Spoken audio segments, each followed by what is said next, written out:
यहाँ लोग 5 तत्वों का सूक्ष्म भेद लखा दिया, इसी में 5 का ब्यौरा पंचीकरण आ चुका।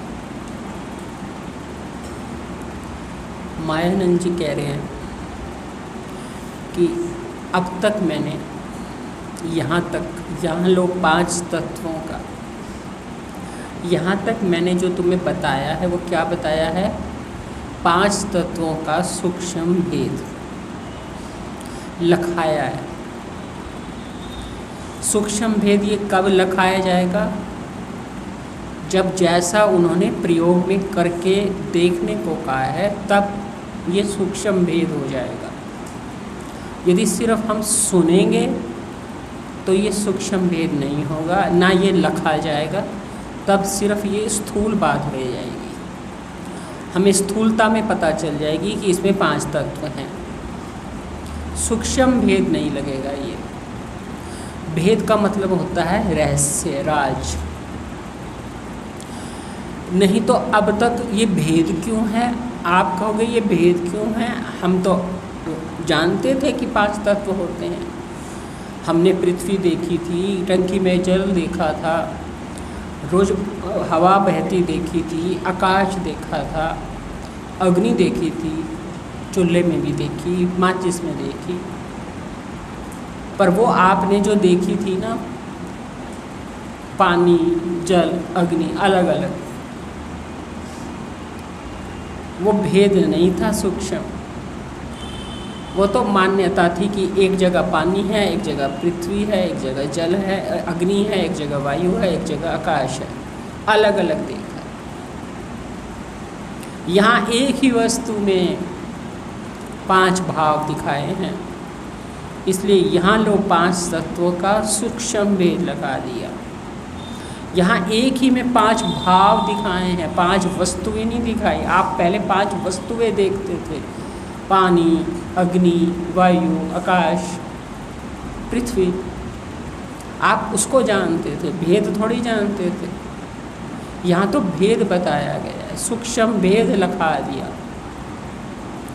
वो सूक्ष्म भेद जो लखाया है, वो सूक्ष्म भेद तब लखाया है जब उन्होंने जैसे प्रयोग में करके देखने को कहा है, हमने करके देखा है। इसे छू के देखा, इसे आँखों से देखा, इसे सूंघ के देखा, इसे चख के देखा, इसे बजा के देखा। हर चीज़ को बजा के देखा, छू के देखा। बजाने से हमने शब्द की सिद्धि करी, शब्द से हमने आकाश की सिद्धि करी। आकाश तत्व है, उसको चाहे तत्व कह दो, चाहे तन्मात्र कह दो। वैसे चलो छोड़ो इतना ज़्यादा। तो यहाँ पर 5 तत्वों का सूक्ष्म भेद लखा दिया। तो यहाँ तक क्या बताया है? 5 तत्वों का सूक्ष्म भेद लखा दिया। अब तुम देखो कि तुमने लखा भेद, तुम्हें लगा कि तुमने कोई भेद लखा है, तुम्हारे पल्ले कोई भेद पड़ा है, तुम्हें लगा कि कोई रहस्य खुला है, कोई भेद खुला है। तुम तो जिसे जानते थे, एक मिश्री जानते थे, एक वस्तु जानते थे, एक आकार जानते थे। अब तुम्हारी समझ तुम्हें कुछ बता रही है कि कोई भेद लखा, कि ये तो मिश्री नहीं है, इसको मिश्री दृष्टि से तो देखना ही नहीं। अब तो वस्तु है, स्वरूप वस्तु का देखो, ये तो वस्तु है। और इस वस्तु में दिखेंगे भाव 8 भिन्न प्रकार के। अब हमने वस्तु देखी, मिश्री जानना तो कोई भेद नहीं था, वो तो जानते थे, मन कल्पना जानता ही था। अब हमें ये लगना चाहिए कि हमने कोई भेद लखा है। और वो भेद क्या लखा है कि हमारे आगे एक वस्तु आई, वो वस्तु ये शक्कर का नाम रूप था, वो प्लास्टिक का नाम रूप हो, वो लकड़ी का नाम रूप हो, कि वो सूत का नाम रूप हो, नाम रूप किसी का भी हो। इस समय हम नाम रूप देख रहे हैं और उस नाम रूप को हम शर देख रहे हैं और उस शर में हम 8 भाव देख रहे हैं और उन 8 भावों में रूपांतरण देख रहे हैं। ये 8 भाव रूपांतरित होते हैं। यहाँ 8 भाव इस रूप में है, यहाँ 8 भाव इस रूप में है, यहाँ 8 भाव इस रूप में है। और ये भी रूपांतरित हो सकता है, ये टूट सकता है, ये चूरा हो सकता है, ये पानी में घुल के शरबत बन सकता है। ये इससे पहले दूसरे रूप में था, आगे भी इसका रूपांतरण होगा। अंदर चला गया तो पानी भी शरीर में ग्लूकोज बन के मिल गया खून में, रूपांतरण हो गया। रूपांतरण इसका भी है और ऐसे भी रूपांतरण है। ये शर जो है ये रूपांतरण पाता है। और आपने अब तक इसमें 8 भाव देखे हैं, 8 वस्तुएं नहीं देखी हैं।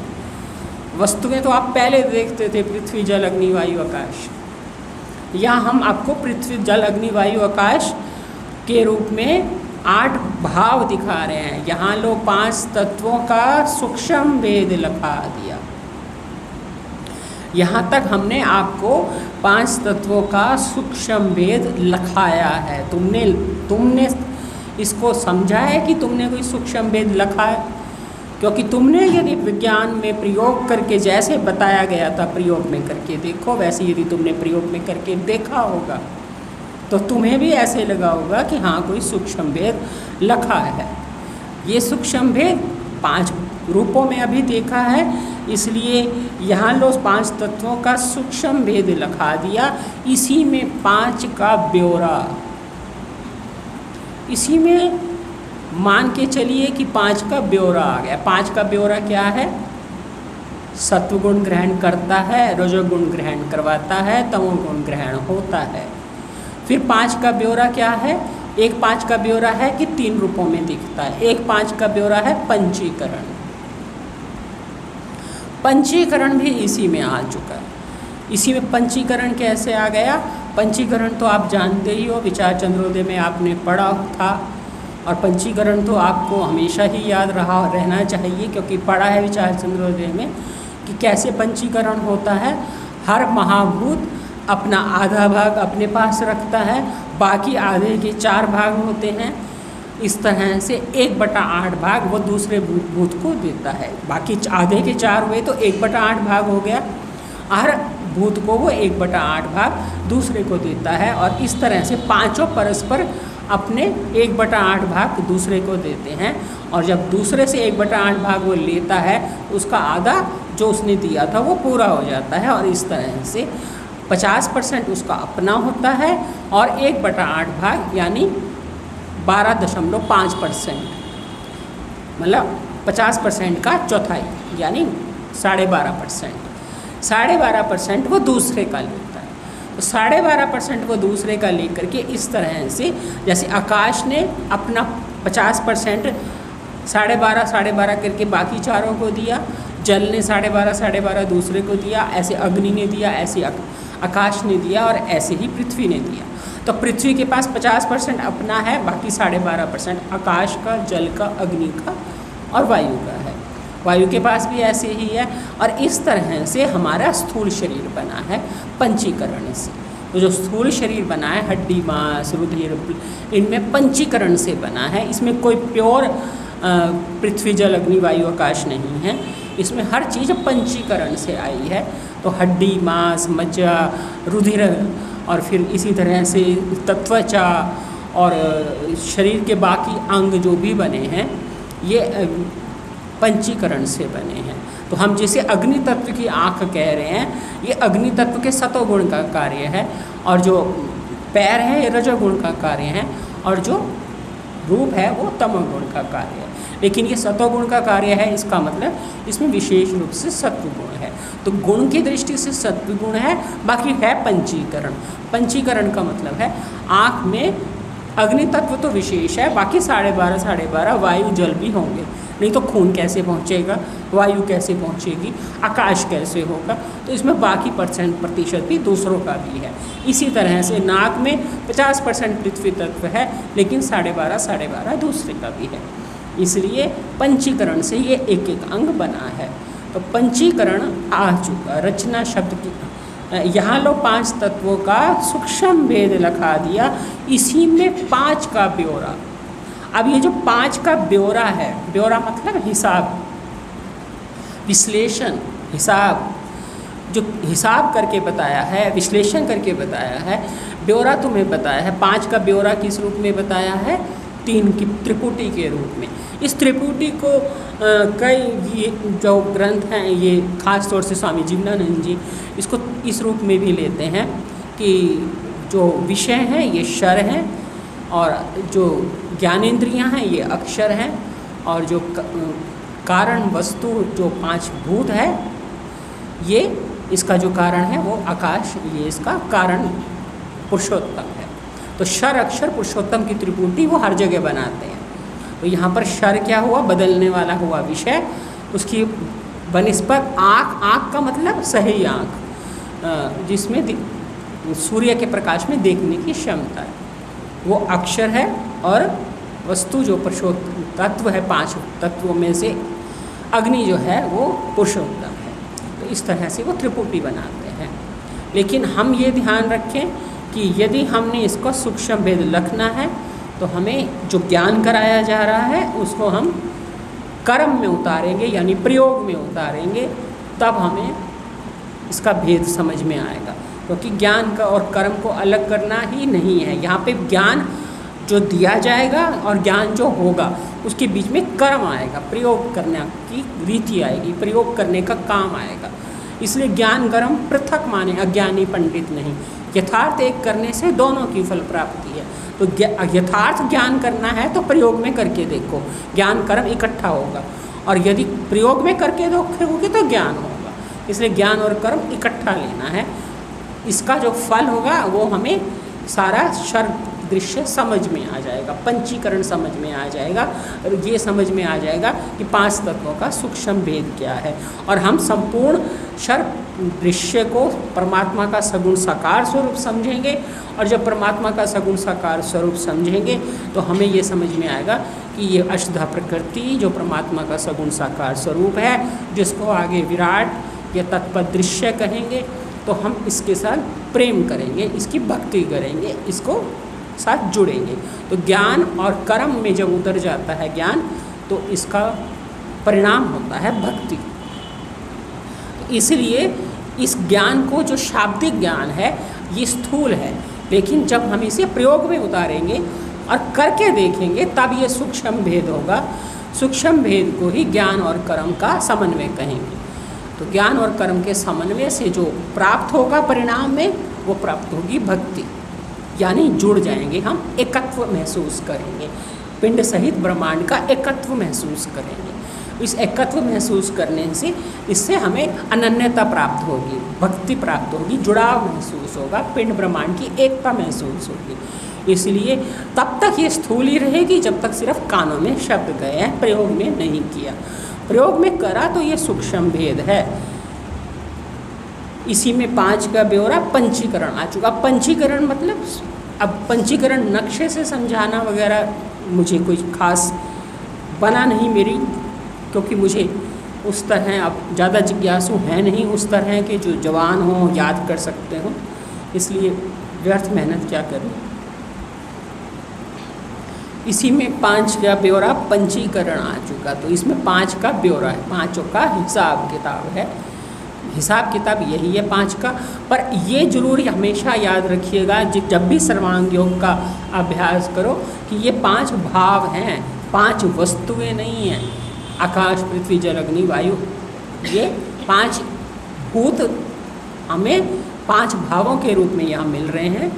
शब्द, स्पर्श, रूप, रस, गंध, जो कि आकाश, पृथ्वी, जल, अग्नि, वायु की सिद्धि कर रहे हैं। सिद्धि करके अपने महाभूत कारण में अपनी पृथक दिखा रहे हैं, पर पृथक है नहीं, क्योंकि कारण में कार्य की प्रतीति होती है। तो कारण इसी में अनुस्यूत है और कार्य के रूप में, कार्य क्या है? शब्द, स्पर्श, रूप, रस, गंध। और शब्द, स्पर्श, रूप, रस, गंध सब जगह है, वो सिद्धि कर रहा है अपने कारण की। कारण है आकाश, वायु, जल, अग्नि, पृथ्वी।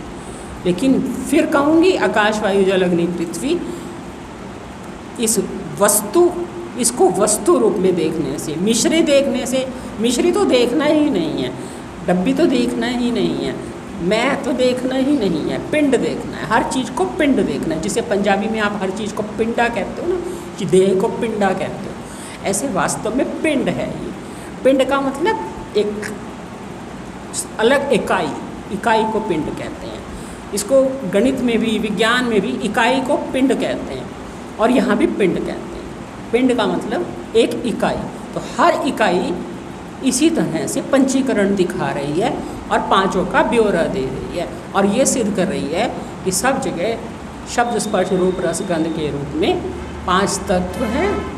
5 तत्व उनका कारण है और शब्द स्पर्श रूप रस गंध के रूप में अपनी सिद्धि कर रहे हैं। हमें शब्द स्पर्श रूप रस गंध को अखंड देखना है, उसके भाव नहीं देखने, भिन्न भिन्न रूपों में नहीं देखना, शब्द के प्रकार नहीं देखने, बस शब्द भाव देखना है, स्पर्श भाव देखना है। ये शब्द भी भाव है, ये स्पर्श भी भाव है, ये रस भी भाव है, ये गंध भी भाव है, और ये रूप भी भाव है। ये भाव हैं, अलग अलग चीज़ नहीं, इसी में भाव है। शब्द स्पर्श रूप रस गंध भाव है।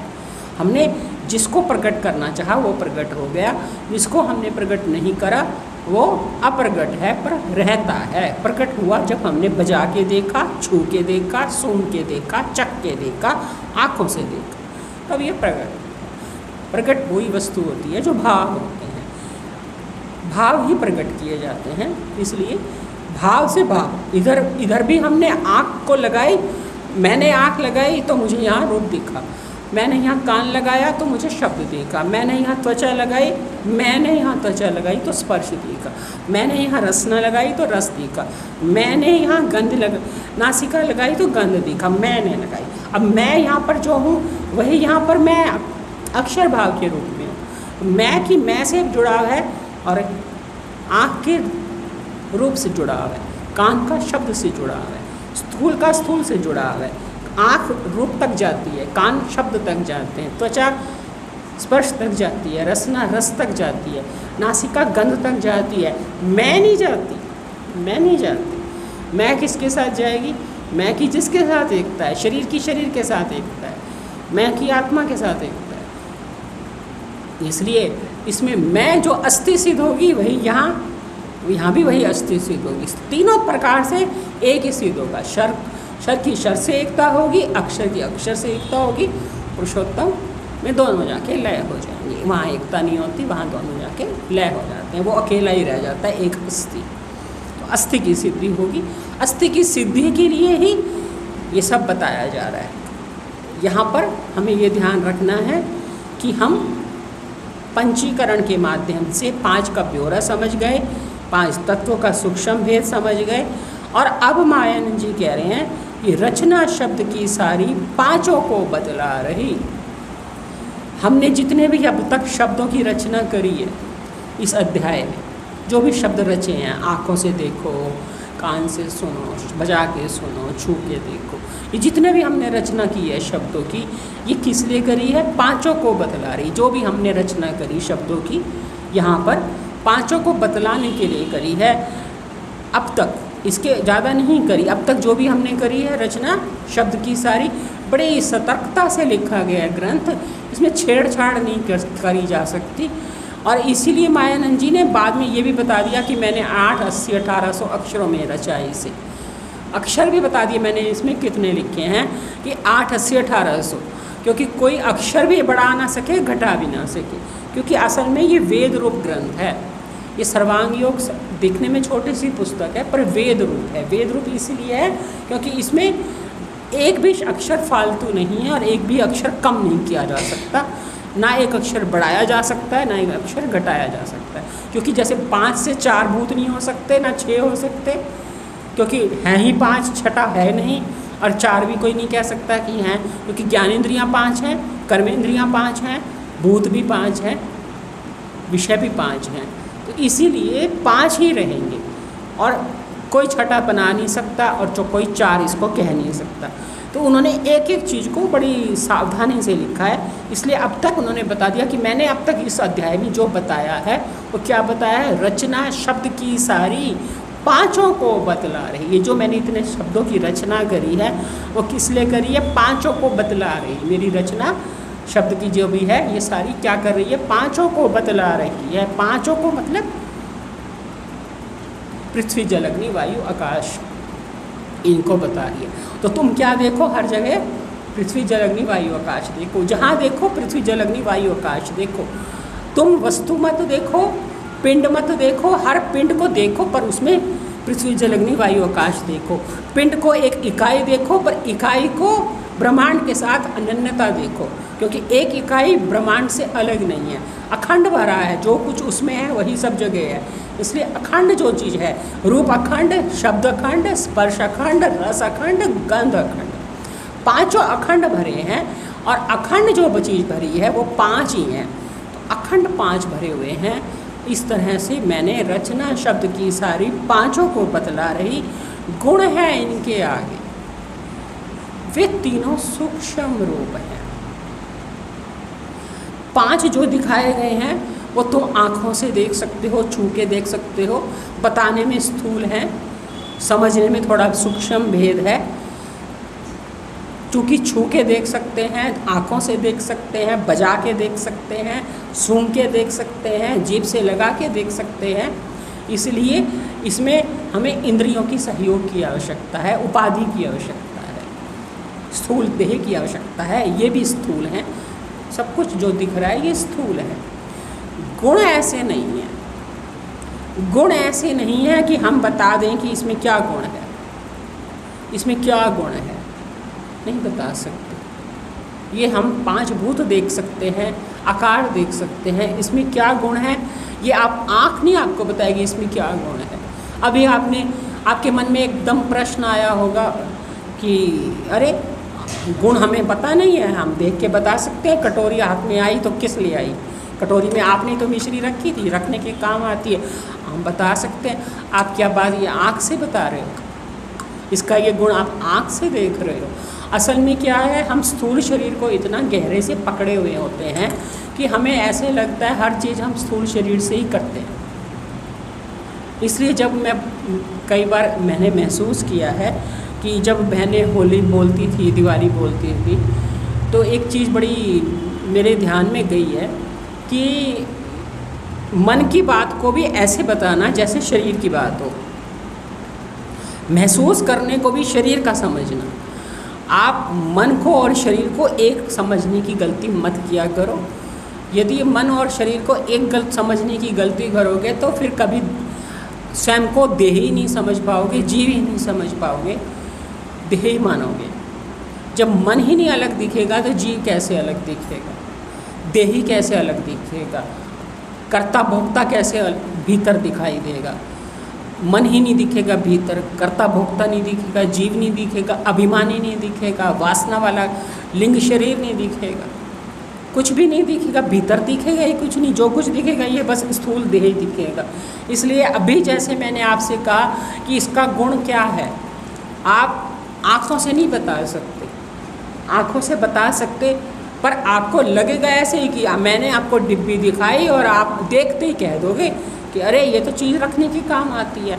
ये आँख नहीं आपको कह रही है आँख देखने के काम रखने के आती है, मिश्री रखने के काम आती है। ये आँख नहीं आपको कह रही है माइक आवाज़ को फैलाने के काम आता है, आँख नहीं कह रही, ये मन को पता है, मन को पता है, ये मन दिखा रहा है।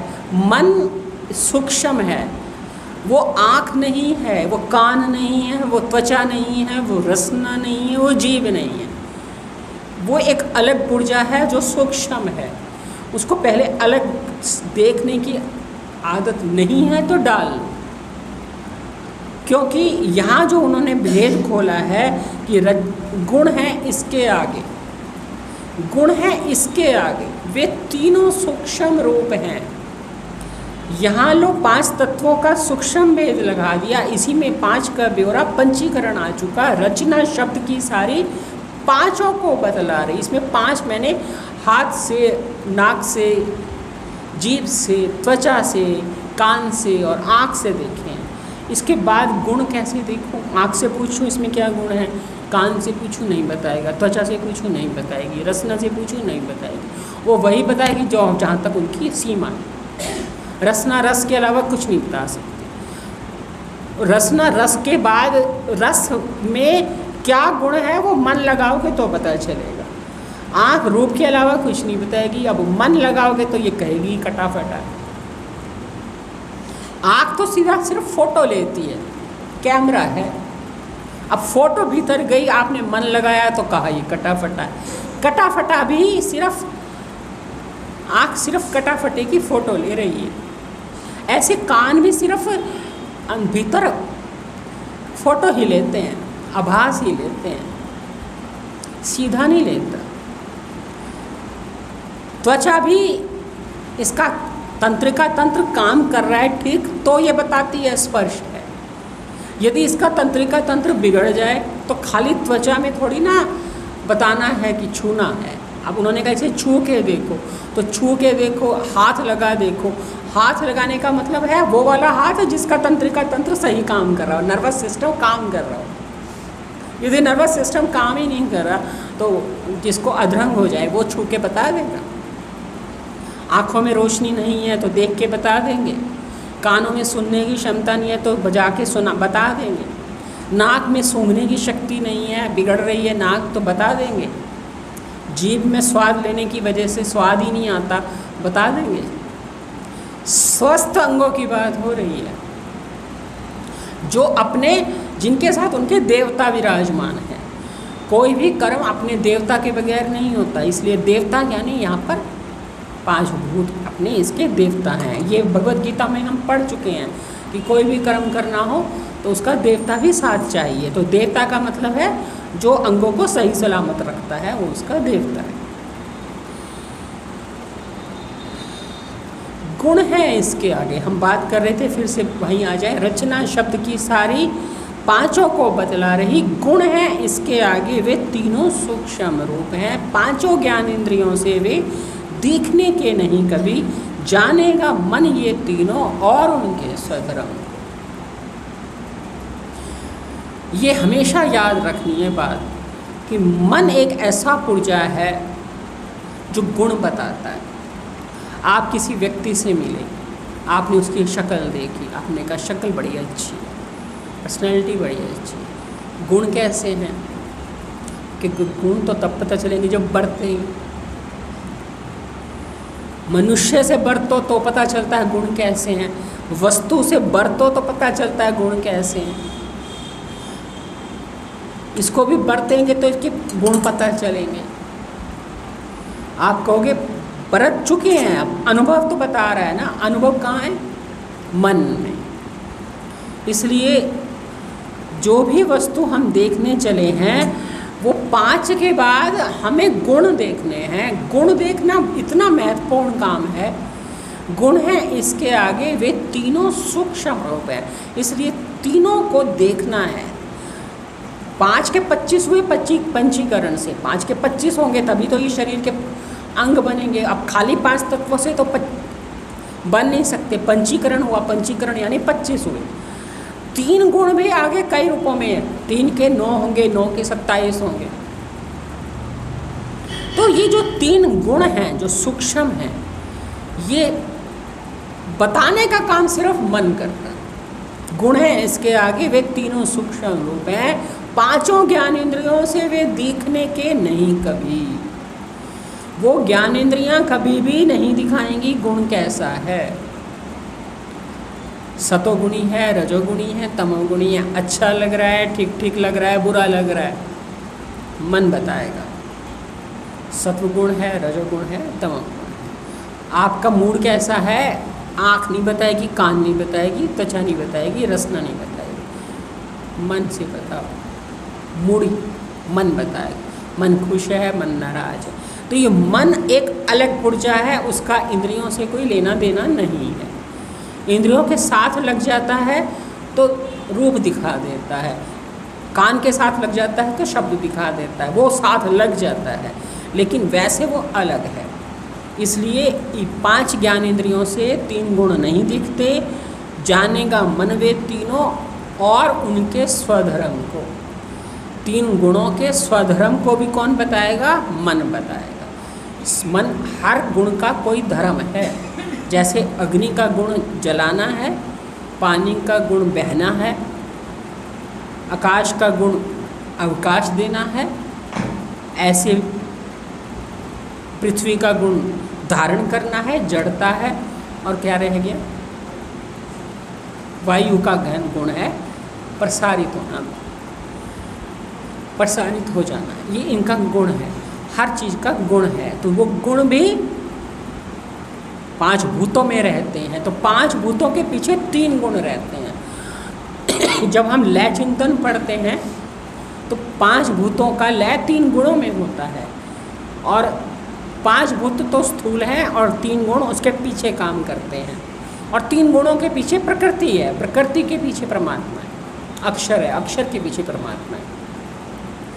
तो ये जो 3 गुण हैं ये महामाई प्रकृति का, अष्टा प्रकृति में से 5 भूत और 3 गुण में 3 गुण उसके पीछे रहते हैं। ये 3 गुणों के साथ मिलकर के ही 5 भूत अष्टा प्रकृति कहलाते हैं, लेकिन लय चिंतन में 5 भूतों का लय 3 गुणों में होता है। बिना 3 गुणों के 5 भूत भी नहीं हो सकते, क्योंकि 3 गुणों के रूप में सत्व से ग्रहण होगा, रजोगुण ग्रहण कराएगा और तमोगुण ग्रहण होगा। तो ये 3 गुण इनके पीछे रहते हैं, इसके बगैर ये 5 भूत भी नहीं है। यदि 5 भूतों में 3 गुण ना मिले तो सत्वगुण अलग ना हो, सत्वगुण ग्रहण करवाए कैसे? अब ग्रहण करने के टाइम ये 5 आँख है तो रूप है तो अग्नि तत्व की, पर ग्रहण कौन करवा रहा है? सत्वगुण, इसका सत्वगुण ग्रहण करवा रहा है अग्नि तत्व ही, पर ग्रहण सत्वगुण कराएगा क्योंकि वो इसके पीछे रहता है। ग्रहण ले जाएगा रजोगुण क्योंकि वो इसके पीछे रहता है, और ग्रहण होगा तमोगुण, है ये भी 5, पर इसमें जो तमोगुण है वो ग्रहण होगा, तमोगुण के रूप में ये ग्रहण होता है।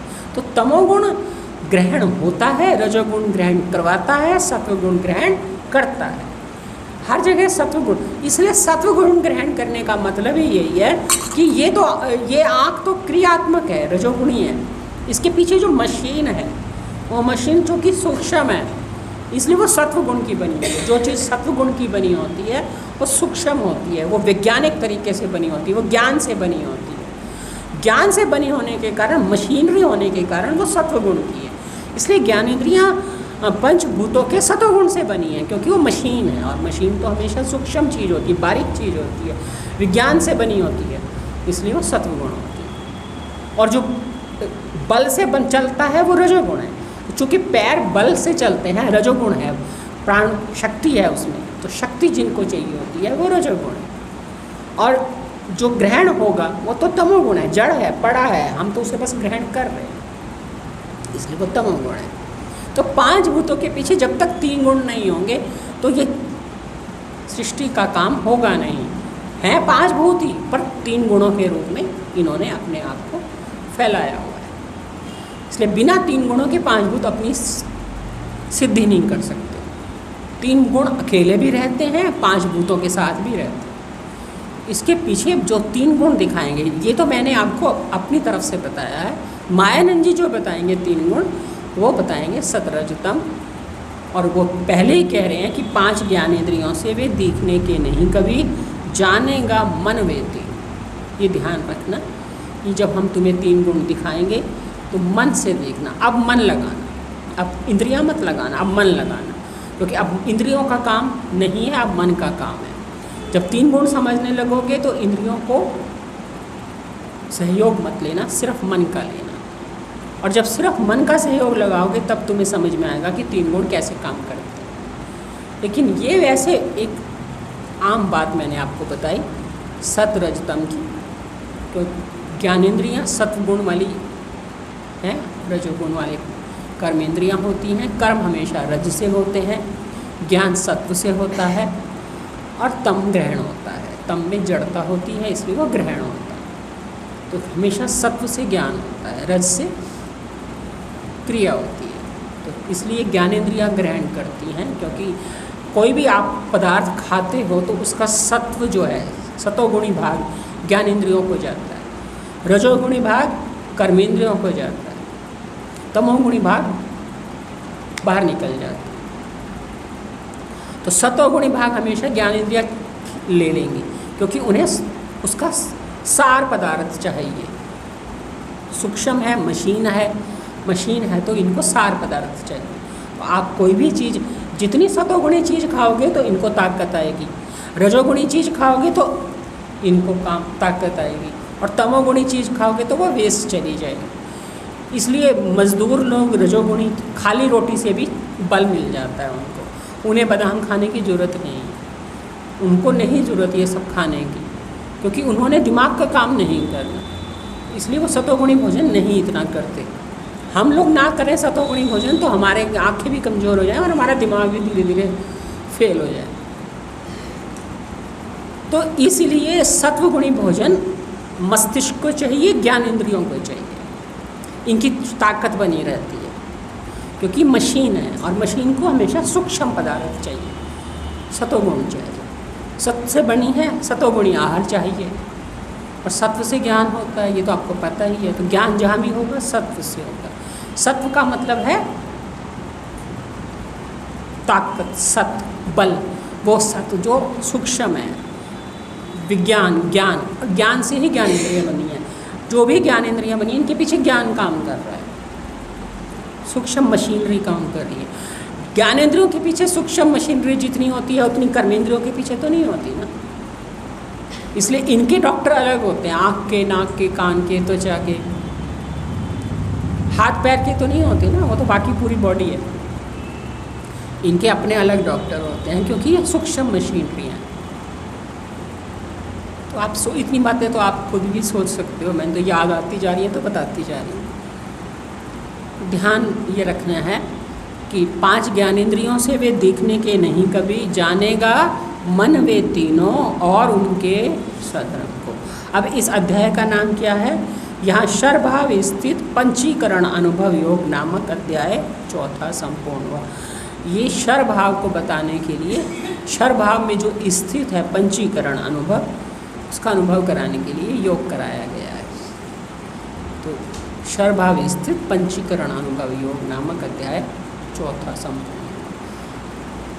भाव हम समझ रहे हैं, 8 भाव एक ही वस्तु में दिखेंगे, भाव 8 भिन्न प्रकार के। जब हम अभ्यास करें, ये समझें हम 8 भाव देख रहे हैं, 8 चीज़ें नहीं देख रहे, अलग अलग नहीं कर सकते। एक में शब्द डाल दें, एक में स्पर्श डाल दें, एक में रूप डाल दें, या एक में पृथ्वी डाल दें, एक में से जल डाल दें, एक में अग्नि डाल दें। वो जो हम पहले समझते थे वो फेल है। इसलिए तो मैंने बोला ना, पूज्य जी ने जब कहा कि ये पृथ्वी नहीं है, ये तो रूपाकृति है, रूपाकृति है। पृथ्वी कहाँ देखी हमने? तो रूपाकृति है। पंचीकरण के बगैर कोई वस्तु नहीं बनती, पंचीकृत हुई, इसलिए पृथ्वी बनी। तो पृथ्वी में फिर वही बात है कि पीछे से सब महाभूतों का अपना अपना भाग आया, तो उसी में सब ने अपना अपना सहयोग दिया पंचीकरण से। तो कोई भी चीज़ बिना पंचीकरण के नहीं बनती, पंचीकरण होता है। एक आटा भी आप गूंथते हो तो पहले पानी चाहिए, गैस पे जलाई तो अग्नि डाली उसमें। आप यदि प्योर भी मानते हो आटे को, पृथ्वी, वैसे तो प्योर पृथ्वी है नहीं, वो बनने के टाइम भी उसमें जल डला, अग्नि ली, सूरज की तपश ली, चंद्रमा की शीतलता ली, सब कुछ लिया, आकाश लिया, वायु ली। फिर जब आपने पंचीकृत गेहूँ को भी आगे उसको फिर पानी डाला, फिर अग्नि का सेक दिया, तो कोई भी चीज़ बिना पंचीकरण के नहीं हो। तो एक अकेला आटा नहीं है, वो भी पंचीकृत एक वस्तु है। ऐसे हमारे शरीर पर अब जो भी कुछ दिखेगा वो दिखने में एक पसीना दिखेगा, वो पसीना अकेला नहीं है, उसमें भी पंचीकरण है। नमक भी है, वायु भी है, आकाश भी है। रोम छिद्रों में आकाश ना हो तो पसीना कैसे है? हर चीज़ बिना पंचीकरण के नहीं है। तो इसलिए जो कुछ स्थूल है सब पंचीकृत है। उसके पीछे सूक्ष्म भेद है 3 गुणों का, और 3 गुणों का मन से देखेंगे। ये कैसे देखेंगे फिर हम कल देखेंगे।